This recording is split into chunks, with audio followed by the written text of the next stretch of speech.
Have you ever taken a nap that was meant to last 20 minutes and then you wake up in complete confusion? You look around and everything seems different. The sun is in a different position, your phone is full of unread messages, and you're trying to figure out what year it is. Now imagine that feeling, but instead of oversleeping for a few hours, you oversleep for 100 years. Not metaphorically, not in a movie, but 100 actual years. And somehow, your lunch is still fresh. Welcome to one of the most mind-blowing stories in the Quran, where Allah told us about a man who traveled through a city that was completely destroyed. The buildings were gone, the streets were empty, everything looked dead. You know those places that make you ask, what happened there? Places where life existed but now very silent. That was what this man was looking at. As he stood there staring at the ruins, a thought crossed his mind. How will Allah bring this place back to life after its death? It's such a human question, because let's be honest, we all look at impossible situations and wonder the same thing.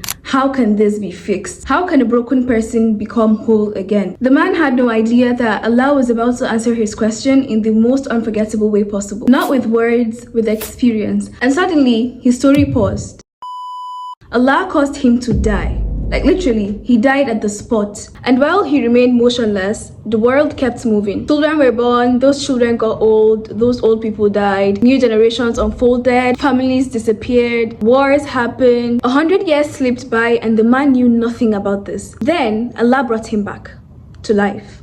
Everything seemed normal to the man. Allah asked him, "How long have you been here?" The man thought about it and responded, "Maybe a day, or part of a day." 100 years had passed and it felt like a nap to him. Then, the fun part, the first surprise came. Allah directed his attention to the food he brought with him. And guess what? The food was still fresh, it was still intact, it was still there. Now that's strange, because food is not meant to behave like that, especially when it's there for 100 years. Normally, tiny microorganisms work on the food, right? They cause decomposition, things rot, they decay, it's not meant to be there. I don't want to dive into biology, but food that was kept for 100 years is not meant to still be there. It's not normal. That's somewhat eccentric. Yet Allah preserved it for a century. That's one lesson there. Sometimes we think nature does things independently, but even the microorganisms did not act because Allah did not will for it to happen. Then we move to the next interesting thing.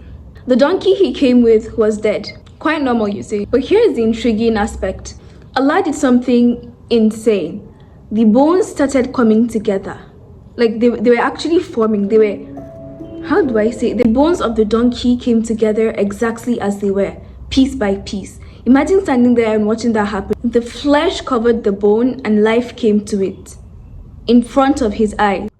The donkey was alive. At that moment, the lesson became crystal clear. The one who preserved food for 100 years, the one who brought back both the man and the donkey to life, the one who created life the first time can create it again. And that ties down to the attributes of Allah, Al-Hafiz, which means the preserver. Maybe Allah wanted everyone who feels surrounded by impossibility to hear the story. Nothing is impossible for Allah. You measure possibility by your power.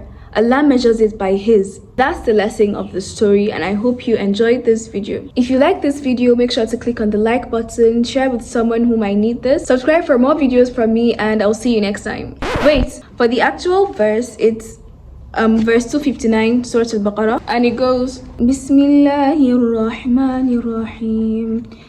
أو كالذي مر على قرية وهي خاوية على عروشها قال أنى يحيي هذه الله بعد موتها فأماته الله 100 عام ثم بعثه قال كم لبثت قال لبثت يوما أو بعض يوم قال بل لبثت 100 عام فانظر إلى طعامك وشرابك لم يتسنه وانظر إلى حمارك ولنجعلك آية للناس وانظر إلى العظام كيف ننشزها ثم نكسوها لحما فلما تبين له قال أعلم أن الله على كل شيء قدير.